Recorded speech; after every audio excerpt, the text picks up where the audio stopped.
High, good morning তোমাদের সবাইকে। আবারও চলে এসেছি একটা নতুন ব্লগ নিয়ে তোমাদের কাছে। তো সকালে উঠে আমি মাকে বলছিলাম যে প্রজাপতিটা যে সেই ঢুকেছে আমার ঘরে, এখনও পর্যন্ত ঘর থেকে বেরোয়নি। মানে আগের দিন সন্ধ্যেবেলা না আমার ঘরে একটা প্রজাপতি ঢুকেছে, জানো তো, সেটা এখনও অবধি ওইভাবেই ঘরে আছে। তো যাই হোক, আছে তো ভালো কথাই।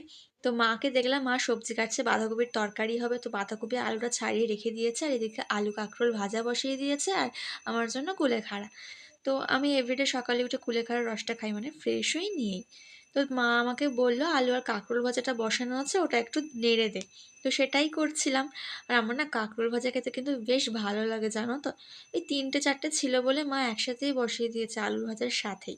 তো ফ্রেশ হয়ে এসে আমি কুলেখাড়ার রসটা খাচ্ছিলাম, ওই যে বললাম আমি এভরিডে খাই। আর আজকে না আমি না, জানো তো, বাঁধাকপির তরকারিটা নিজেই করব, মানে আজকে মা করবে না, আমিই করব। তো কিভাবে করি সেটা তোমাদেরকে শেয়ার করব। এখানে দেখো মূলো শাকটাও কেটে নিয়েছে, মূলো শাক হবে তার সাথে। আর আজকে স্যাটারডে ছিল, তো ভেজ হবে ফুল। আর বাঁধাকপির তরকারিটাও তো ভেজই হবে। তো ফার্স্টে আলুটা ভেজে নিয়েছিলাম, দেন ওতে টমেটম দিয়ে তার মধ্যে সমস্ত মশলাগুলো অ্যাড করে দিয়েছিলাম, মানে জিরের গুঁড়ো, ধনের গুঁড়ো, লঙ্কাও, যেগুলো দিতে হয় মশলাগুলো, তো ওগুলো অ্যাড করে দিয়ে একটু ভালো করে কষিয়ে নিয়েছিলাম।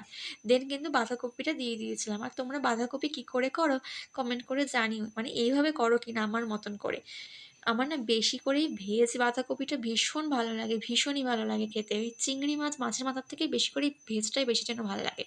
আর মা কিন্তু আমাকে অনেক হেল্প করেছে, মানে পাশে দাঁড়িয়ে সবই বলে দিয়েছিল যে কখন কোন মশলাটা দিবি, কিভাবে কি করবি না করবি, সবটাই কিন্তু বলে দিয়েছিল। আর একটু পরে দেখতে পারবে মাও আমাকে দেখিয়ে দিচ্ছিল বাঁধাকপিটা নেড়ে যে কিভাবে কি করতে হয় না করতে হয়। এটা বলবো না যে আমি ফুল একা করেছি, মাও আমাকে বলে দিয়েছিল। তো দেখো বাঁধাকপিটা দিয়ে একদম একটু কষিয়ে নেবো কিছুক্ষণ ঢাকা দিয়ে। প্রচুর তো জল বেরিয়ে গেছে বাঁধাকপির থেকে। তো বাঁধাকপিটা কেমন হয়েছে খাওয়ার সময় মা তোমাদেরকে বলবে, তোমরা শুনে নিও যে আমি কেমন করতে পেরেছি বাঁধাকপিটা। তো এই দেখো মা কিন্তু আমাকে পরে দেখিয়ে দিচ্ছিল যে কীভাবে করতে হয় না করতে হয়। তো অনেকটাই হেল্প করেছে মা। তো যাই হোক, তারপরে লাল শাকটাও কিন্তু আমিই করেছি আজকে, আর ম্যাক্সিমাম রান্নাটা কিন্তু আজকে আমিই করেছি, জানো তো। তোমরা অনেকে আমাকে কমেন্ট করো যে তোমার হাতে রান্না দেখতে চাই। তো দেখো, যারা দেখতে চাইছিলে, আরও যদি দেখতে চাও তো সেটাও বলো, তাও দেখাবো রান্না করে করে। আর আজকে ওই যে বললাম ভেজ, ওই জন্য কিন্তু, মানে শনিবার ওই জন্য ভেজ। তো লাল শাক আজকে আর রসুন ফোড়ন দিইনি, কালো জিরে ফোড়ন দিয়েই করেছিলাম নর্মালি। তারপরে আমি তো স্নান করতে চলে গেছিলাম, আর মা যে কাজগুলো ছিল বাকি কাজগুলো ঘরের ওইগুলো করে নিচ্ছিল। দুজনে মিলে করলে বেশ তাড়াতাড়িই হয়।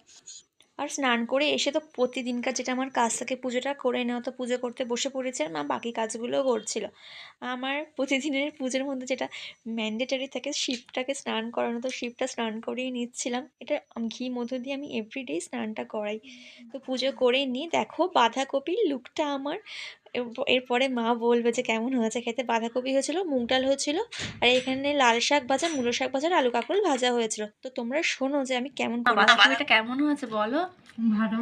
সত্যি কথা বলো বন্ধুদের সাথে। মোটামুটি মোটামুটি বলো না, ভালো হয়নি? ভালোই হয়েছে। আচ্ছা ঠিক আছে। দেখো বন্ধুরা, আমি আস্তে বানিয়েছিলাম। আস্তে হবে, আস্তে আস্তে আস্তে আস্তে হবে, চলো খেয়ে করতে নিই। করতে হয়ে যাবে। তো শুনেই তো নিলে যে আমার পরীক্ষার রেজাল্টটা কেমন হয়েছে, মা তো বলেই দিয়েছে।